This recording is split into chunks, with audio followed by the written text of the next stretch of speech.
kapalit lang ng isda, sinagip ng XXX. Expose! Bagong modus operandi na target ang inyong mga credit cards. Ilalantad ng XXX.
Kapuputok pa lamang ng araw nang marating ng aking surveillance team ang San Joaquin, Pangasinan. Isang sensitibong misyon ang aming pakay doon. Nakausap ko na yung tipster. Make sure lang na dala nyo na yung mga gamit natin, ha? Sa tagong bahay na ito, kinatagpo ng aking pangkat ang isang informante na nagpakilala sa amin sa pangalang Renato Ventura. Ang sabi ni Renato, kinontrata raw siya ng isang kaibigan para sa trabahong kidnap for ransom.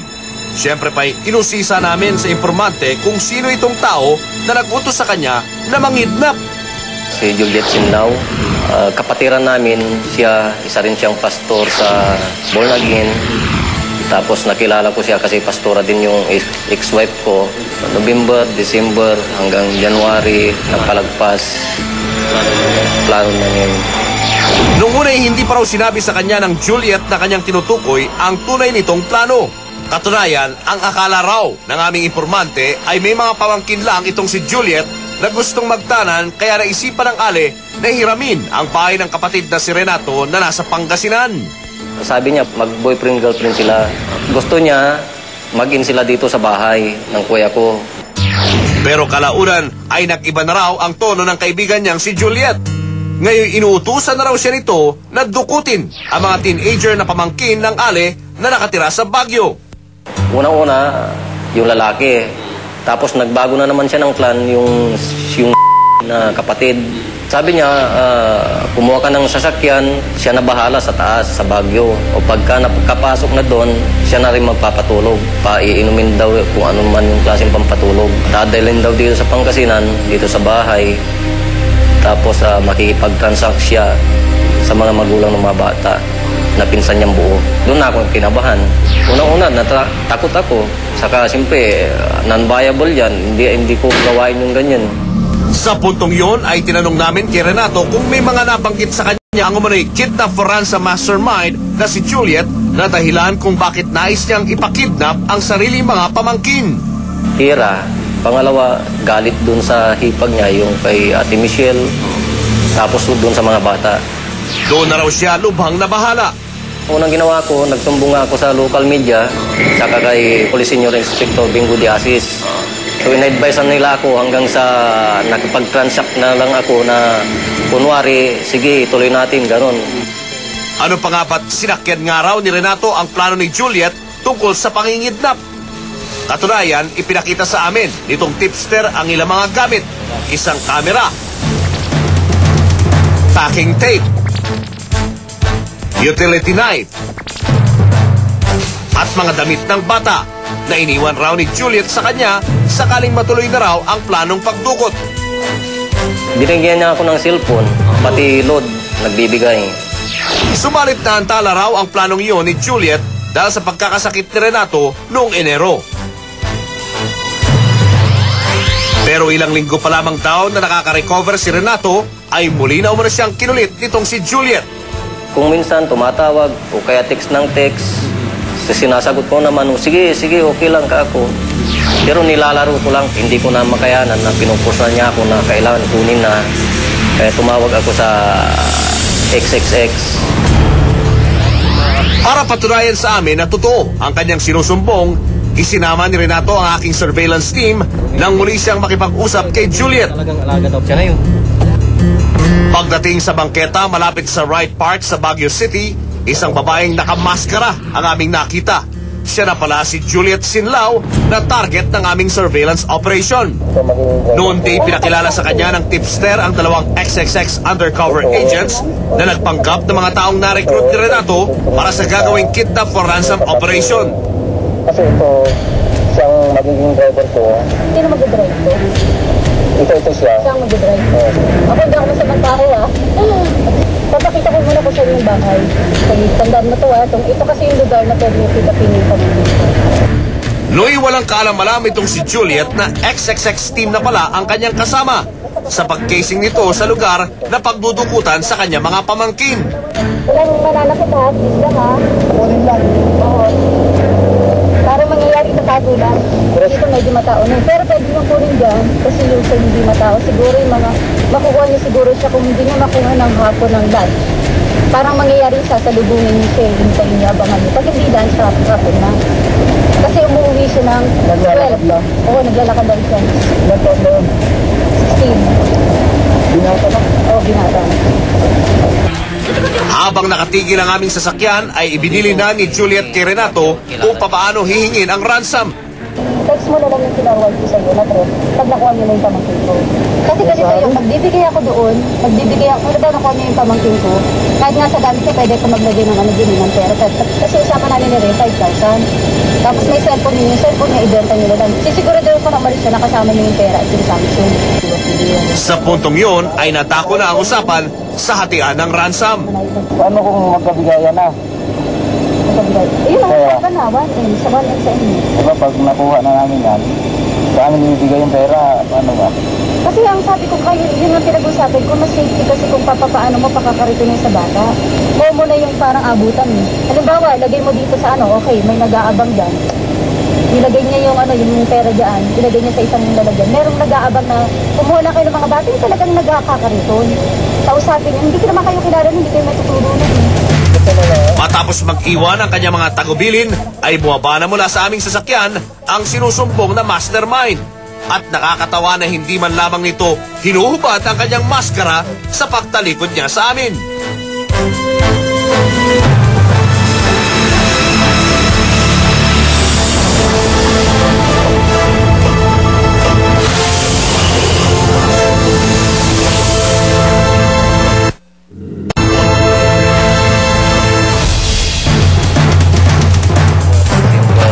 Pebrero 11, 6 na araw mula nang isiwalat ni Renato Ventura ang kanyang nalalaman tungkol sa di umano'y pangingidnap na iniutos raw ng isang Juliet Sinlao.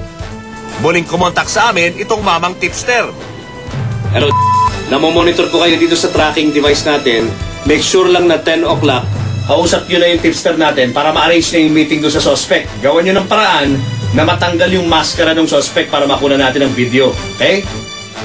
Ayon kay Renato, ay muli na naman raw makikipagkita sa kanya ang tinuturong mastermind na si Juliet Sinlao.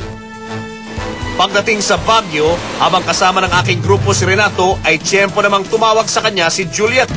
Inutusan siya rito na pantayan raw sa paglabas ng eskwela ang binatilyong ipinapadukot ng alay sa grupo. Ano yung kulay ng damit niya? Green. Nakita ko na. Upang hindi makahalata itong mastermind, ay sinunod ni Renato ang mga utos nito. Nandito sa restaurant. Oo, kumakain. Maya-maya pa'y ang 18 anyos na dalagang anak ng kanyang pinsa naman ang sunod na pinatiktika ni Juliet sa grupong kinontrata. Maryhurst. Mag-inquire ka doon kasi yung isa, doon pa yung kapatid niya. Sino? Si... Oo, kasi dapat dalawa makuha natin. Sa puntong yoy, nagpasya kami na ikutan ang tinutukoy ni Juliet na transient house ng pamilya. Pababa na sana ng sasakyan ng grupo nang muli na namang tumawag si Juliet. Anong oras? Sakto alas 2 ah.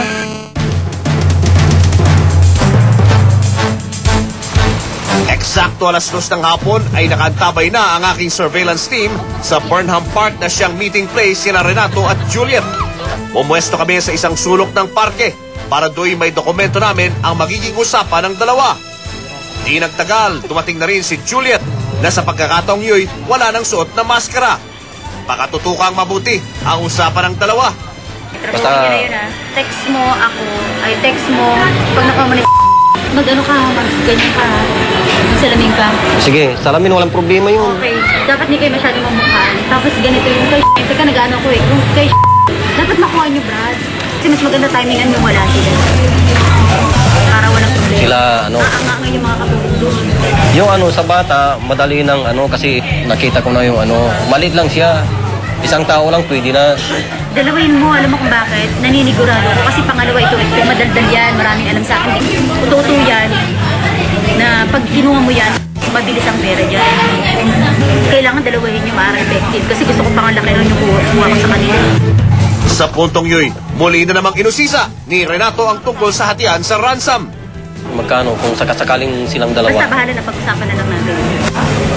Hindi mabuti yung detalyado para masabi ko sa mga kasama ko. Maya-maya lang, unti-unti nang nadulas si Juliet na ilabas ang iba pang detalye ng kanyang plano. Hospital yan eh, sa ginagagawin ko eh. Anong gagawin? Baka sasaktan mo. Hindi ko sasaktan. Anong gagawin mo? Basta ako na lang bahala doon.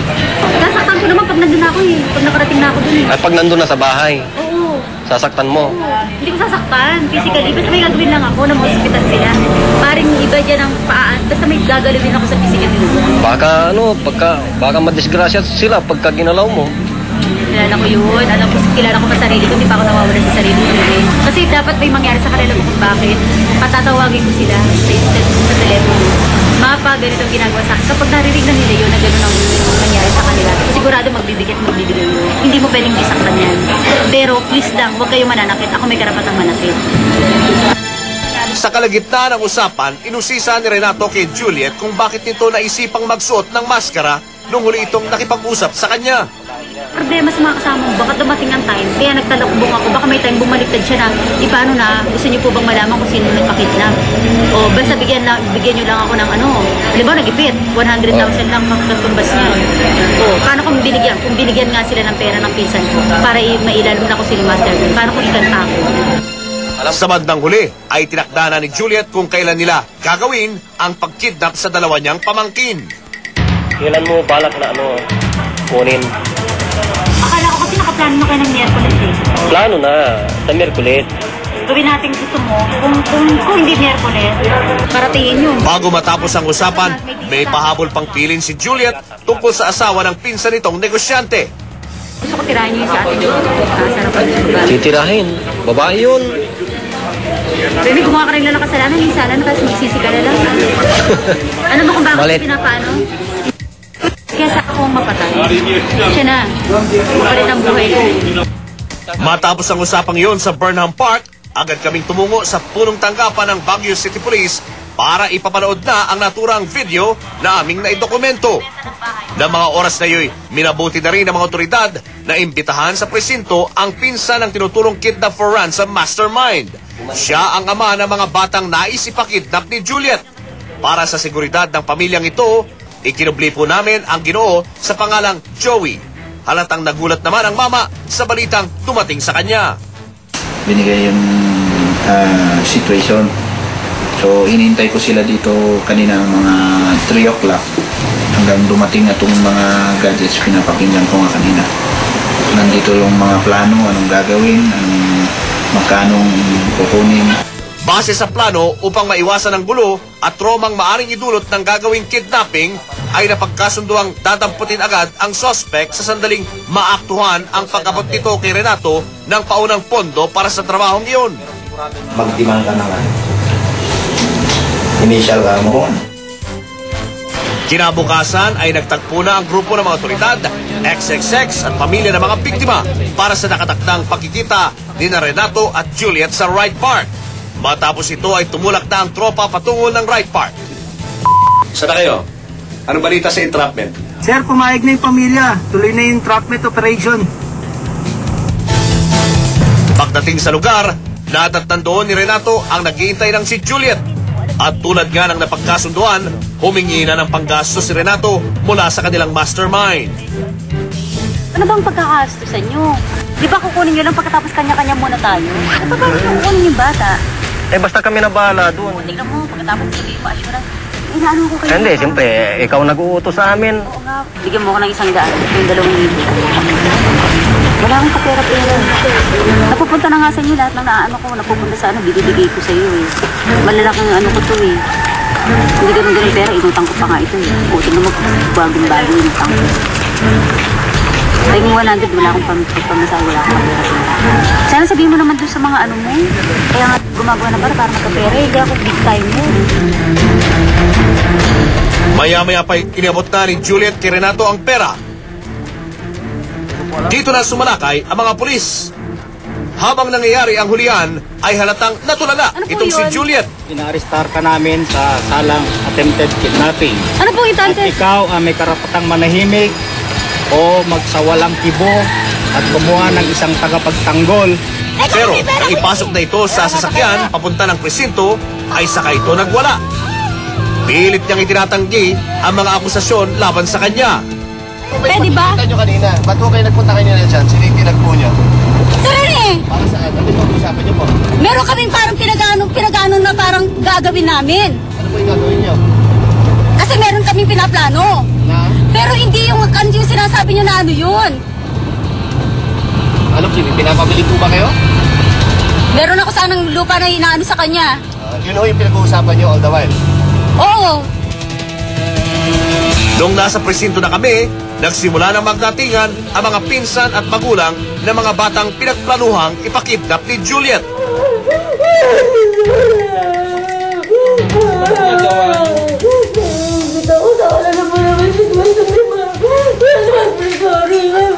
Sige, bapo ka na.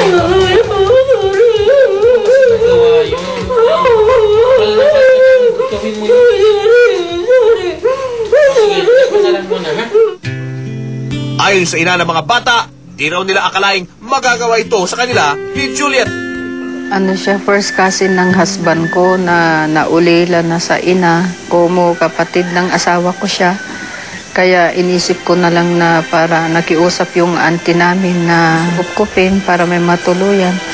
Parang ganun din ang gusto kong mangyari pero hindi tama yun. Bahala na ang Diyos sa kanya. At bagamat kamag-anak raw nila ito, pag-uusapan naming mga kamag-anak niya. Pero at least ang gusto ko lang talagang maalarma na siya ang mastermind. Dahil pagka hindi na agapan ng ganito, baka susunod na kami. Samantala, sinikap ng XXX na kunin ang panig nitong suspect na si Juliet Sinlao, pero tumanggi na itong magsalita sa harap ng kamera.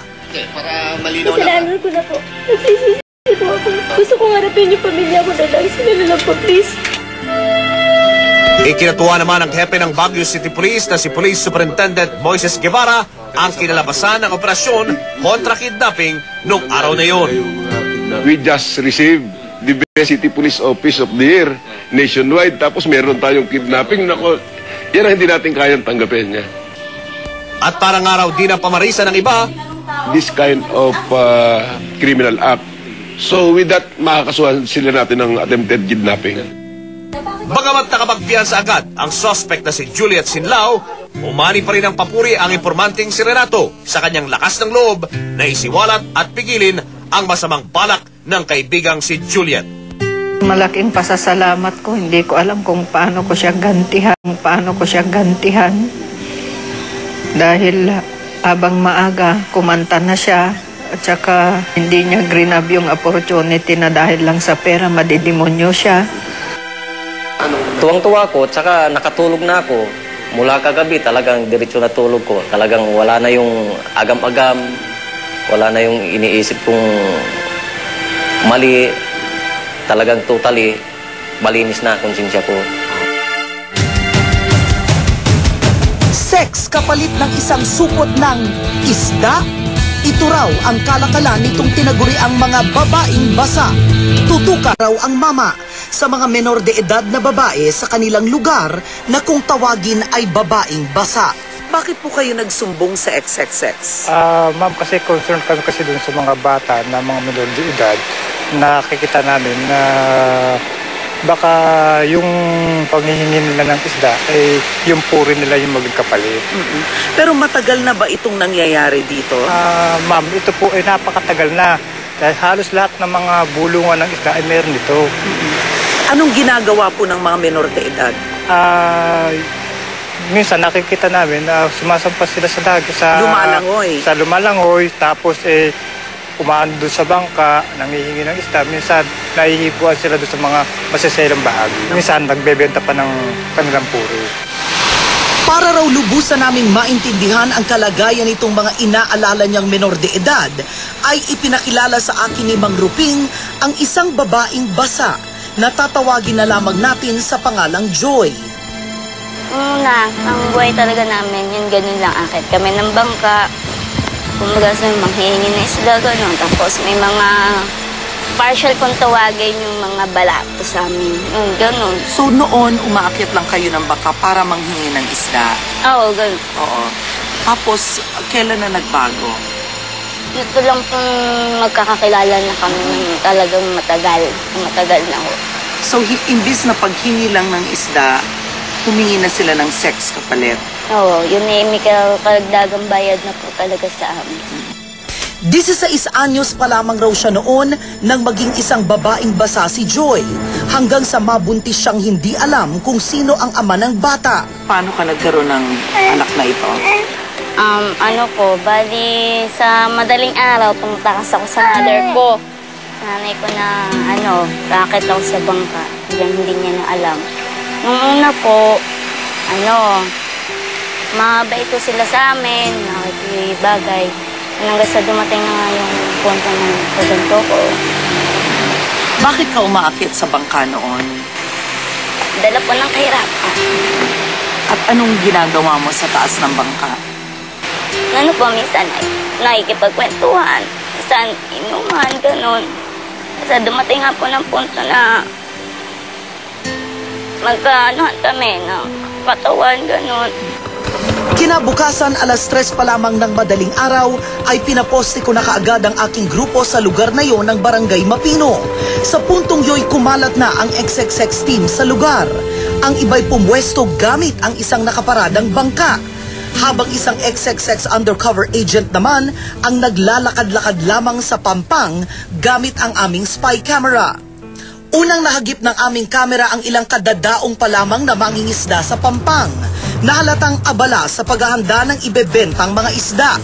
Pero di kalayuan sa mga mangingisdang ito ay napansin namin ang kumpulan ng mga dalagitang naghihintay sa aplaya. Di nagtagal ay nahagip na ng aming kamera ang babaeng ito na lumulusong sa dalampasigan. Tila hindi nito alintana ang lamig ng tubig. Ilang saglit pa ay mabilis na nitong inakyat ang isang bangka. Sa pagtutok ng XXX sa bangkang sinampahan ng dalagita, napansin naming may iba pa rin palang mga babae ang naroon at nakikiosyoso sa nagtatrabahong mga mangingisda. Kapansin-pansing pawang mga basa na ang mga damit nito. Nabaling naman ang aming atensyon sa dalawang babaeng ito na nasa isa pang bangka di kalayuan.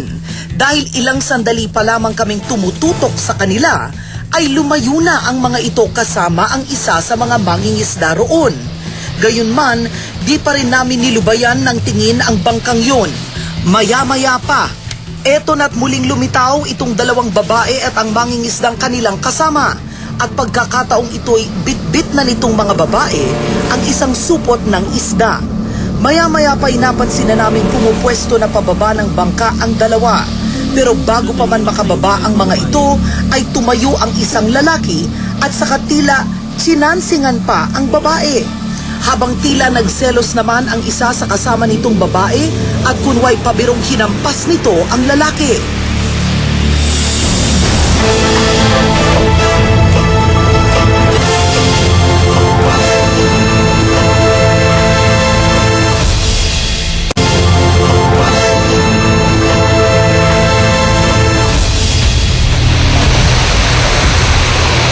sa pakiusap ng tipster na si Mang Rufino sa XXX, nasagipin ang mga menor de edad na babaeng basa sa kanilang lugar na nagbebenta ng panandaliang aliw sa mga bangkero kapalit ang isang supot ng isda.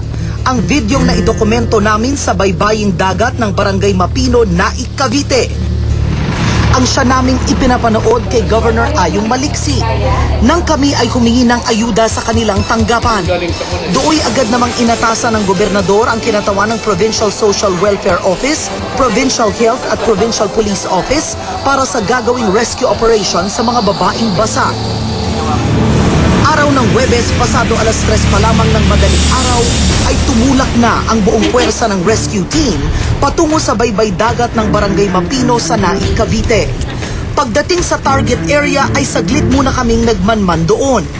Di nagtagal, isang bangkang nakatigil sa gitna ng laot ang namataan naming may sakay na 3 babaeng basa. Yun agad ang pinuntirya ng mga operatiba. Nang makalapit sa bangka, ay agad na sinicure ng mga ito ang 3 kababaihang hinihinalang mga menor de edad. Upo lang kayo, upo. Upo kayo, upo. Sa puntong yon, sinuyod na rin ng operatiba ang iba pang padaong na ring mga bangka.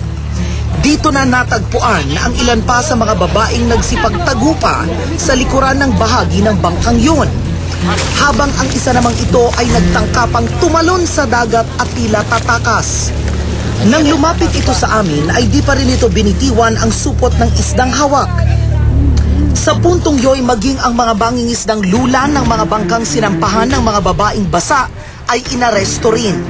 Ilang saglit pa, dumating na sa isinagawang rescue operation si Governor Ayong Maliksi. Meron kami ng mga minoridad, kailangan talaga natin kanaudap sa jurisdiction. Iba, suhan. Sa mga taon nito, hindi naman naparodak na gawin natin dito. Sa ilalim na sumirang kapagas, mabigat din ang kasalanan nila. Matapos yon, ang mga menor de edad na babaeng basa naman ang hinarap ng gobernador. Dito na namin sinamantala ang pagkakataong mausisa at makapanayam ang mga nasagip na batang babae na may edad 13 hanggang 17. Kaya po ako nandito, pinangihingi po ako ng nanay na bata na nandiyan po. Okay, anong ginagawa? Anong ginagawa? Sa'yo, totoo ba? Hindi, sinasabi ko ng bakero, bigyan kami ng staff, pahipo daw. Pero ayaw ko magpahipo, namumersi po yan mayan. Sino kasi yan eh. Luka-luka. Sa'yo lang ginagawa yan, sa amin hindi. Nako, kaya nga tingnan niya, suot niyo. Alas na pa sa niyo. Yung iba may nakikipag-sex ba sa bangka? Opo. Dumating rin doon ang mayor at barangay captain ng Naik, Cavite na hindi naman itinanggi ang nangyayaring prostitusyon sa kanilang lugar. Matagal na nangyayari, kaya lang po, hindi ko po nalalaman na ganito pong patindi na ang nangyayari dito. Kasi po, may mga magulang sila, nakabantay pa. Nandiyan pa po ang mga magulang nila eh. Nakahuli kami na, sabi nila mangingitid daw, manghihingi ng isda. Pero ngayon talagang hindi kami makahuli. Buti, nakahuli kayo. Malaman natin. Ito, marami dito mga dayo lang eh. Ang mga batang babaeng nailigtas sa operasyong yun, pati na ang mga mangingisdang naaresto ay dinala sa PNP Women's Desk ng Naik, Cavite para sa formal na investigasyon. Kinaumagahan ay personal kong dinalaw sa isang crisis center ng Cavite Provincial Social Welfare Development Office ang mga kabataang nasagip at dooy nakausap ko ang ilan sa kanila. So inalok ka ng sex kapalit ng pusit? Opo. So inalok ka na nga. Anong sinabi ng mangingisda? Bigyan niya daw ako ng puset, sex daw kami. Pero sabi ko, hindi ako pwede kasi bata ako. Hindi ako pwede kasi bata ako.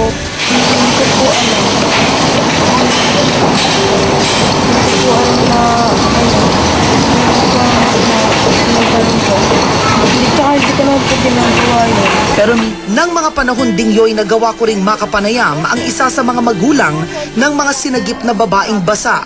At bagamat totoo raw na may nagaganap na prostitusyon sa baybay dagat ng Naik, ay itinanggi naman itong sangkot ang kanyang anak. Marami doon umaakyat sa bangka tapos kumbaga pang extra binibenta yung kanilang sarili, may 500 kapalit, depende daw sa presyo. Oo. Kasi nakasaksi na po ako niyan eh. Ako talaga mismo ang nakakita po. Meron talaga po.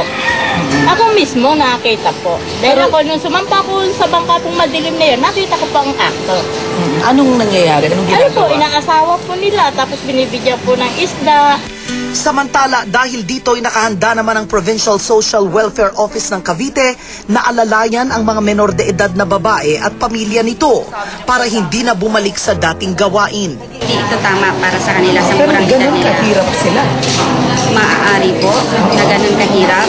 Pero tayo po ay may mga pwedeng magawa na intervention para makatulong po sa mga kabataan ito at sa ako sa kanilang mga magulang.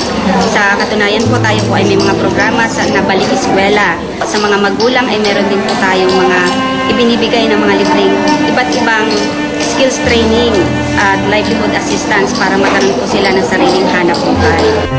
At upang masigurong tuluyan nang mahihinto ang prostitusyon sa Naik Cavite, ay tinipo ng Department of Labor and Employment at ng Cavite Provincial Government ang mga residente, partikular ang mangingisda sa lugar, upang ipaalam rito ang mga batas na tumutukoy sa karapatan ng mga kababaihan at ang mga kasong maaari nilang kaharapin sa sandaling ipagpapatuloy ang malalaswang gawain. Samantala, isang oportunidad naman raw para kay Joy ang nangyaring pagsagip sa mga tulad niyang babaeng basa. Magbabago na ako siguro talaga ako. Itutuon ko na lang yung pansin ko. Tsaka maghahanap na ako ng maayos na trabaho para mag-aaral yung anak ko. Huwag bibitiw sa aming susunod na pasabog. Bagong modus operandi na target ang inyong credit cards. Ilalantad na.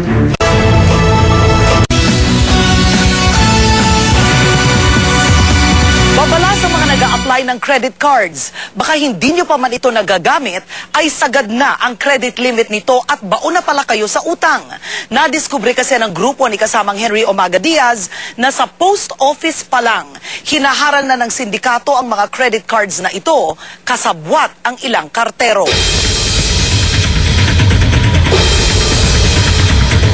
Kumakanaan na naman raw ang isang sindikatong magnanakaw ng mga credit cards. Pero hindi raw ito nangyayari sa malls at restaurants, kundi sa mga sulat sa post office. Ito ang expose na dala sa akin ng hepe ng Intelligence Division ng Philippine Postal Corporation nang makipagkita siya sa akin sa isang tagong lugar sa Quezon City. Base ho doon sa mga information na nag-gather namin. Yung mga credit card ho kasi, may mga may mga laman yan. Yan yung tawag natin plastic money. Ayon kasi sa intelligence report, nagaganap raw ang pagpupuslit na ito dahil ang kasabwat umano ng sindikato ang mismong kartero raw ng post office. May mga banking financial institutions sa ibang bansa, pinadadala ho yan sa kanilang mga card holders by way of ordinary mail. So ito naman ng mga empleyado namin, yung mga medyo naliligaw na landas na very few lang naman ho sila, ninanakaw ho yan sa post office. Tapos yun nga ho, binibenta sa sindikato. Ayon sa hepe ng Intelligence and Security Department ng PhilPost, sa sandaling maipasa na raw ng kartero ang credit card, ang sindikato na raw ang bahala sa pag-hack ng ninakaw na credit card. So pag nanakaw na yan sa post office, may nagmi-middleman May nagmi-middleman o merong nakakakilala doon sa financer na siya ang bumibili ng mga credit card, yung stolen credit card sa mails. Ang amount ho niyan, it depends also doon sa credit limit niya. Pero nagre-range siya between 5,000 hanggang 20,000. 20,000. Yung bumili, sila naman ang mag-activate sa kang gagamit niyan sa pagpe-purchase ng mga highly priced items sa different department stores sa mall. At base raw sa kanilang investigasyon, isang empleyado umano nila sa Quezon City Post Office na nagngangalang Brenda Lagarde ang natukoy nilang posibleng kasabwat ng sindikato. May natanggap pa raw silang tip na nakatakda umanong magpuslit si Lagarde ng credit card mula sa Quezon City Post Office noong araw na iyon, bandang alas 9 ng umaga. Dahil dito, matapos ang pag-uusap namin yon, ay naghanda na ang grupo para sa gagawing operasyon. Para kami bubuntot. Ha? I-block nyo rito. Pupunin natin dito somewhere here. Matapos ang briefing, ay dumiretso na kami sa tanggapan ng Philippine Postal Office sa Quezon City. Do'y pinostihan ng grupo ang rutang posibleng daanan ng pakay na kartero. Habang nag-aantay ang aming grupo, pinasahan kami ng impormasyon tungkol sa isang plaka ng motorsiklo na siyang gagamitin umano ng target naming kartero. Papa Hotel 93 96. RS100 Yamaha. Kulay blue, kopya. Maya-maya pa'y nagbigay na ng hudyat ang informante na papalabas na raw ang subject na aming pakay. Parang Jimmy, palabas na subject guys. Standby na ha. Kilala mo masyado yung subject eh. Paki-identify nga ha. Papunta sa lugar mo, boy. Ilang saglit ba? Lumabas na mula sa bakuran ng naturang tanggapan ang karterong target ng operasyon. Ayun na ha. Nandiyan na sa'yo, boy. Unahan mo. Pakibaba. Pacheck lang ha. Pacheck ha. Supot. Balik mo sa supot. Credit card ha. Nakuha sa possession niya sa plastic bag na dilaw.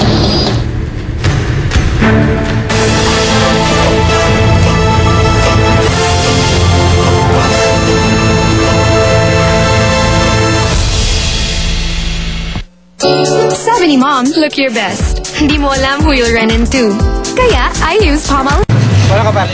Dahil na-corner na nga itong si Brenda Lagarde, agad siyang nagsabi sa mga otoridad na makikipagtulungan na lamang siya para matunton ang di umano'y financier ng sindikato.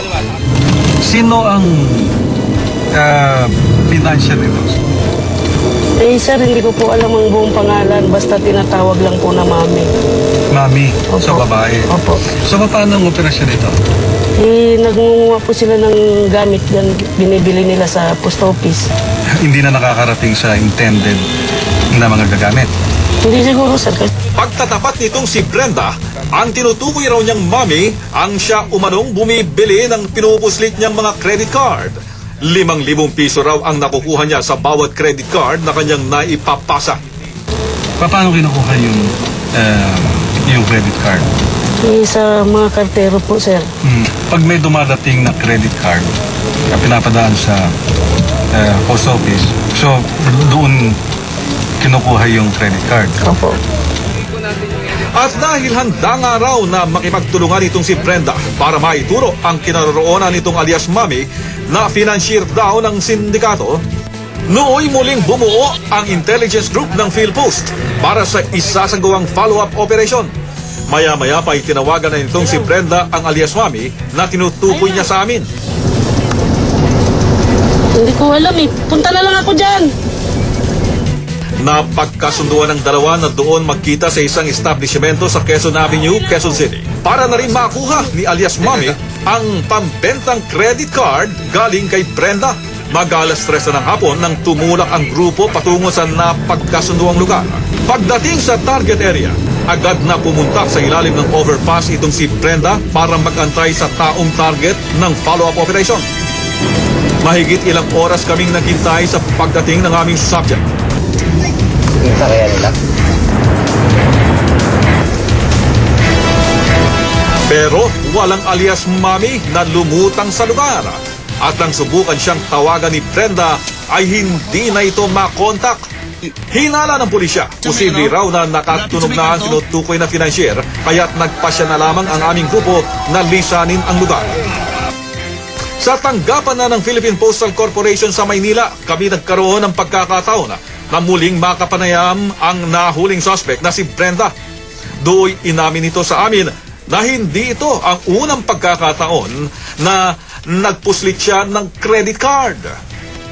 Ikaw, gano'n ka matagal na nagagawa ng ganyan? 5 taon.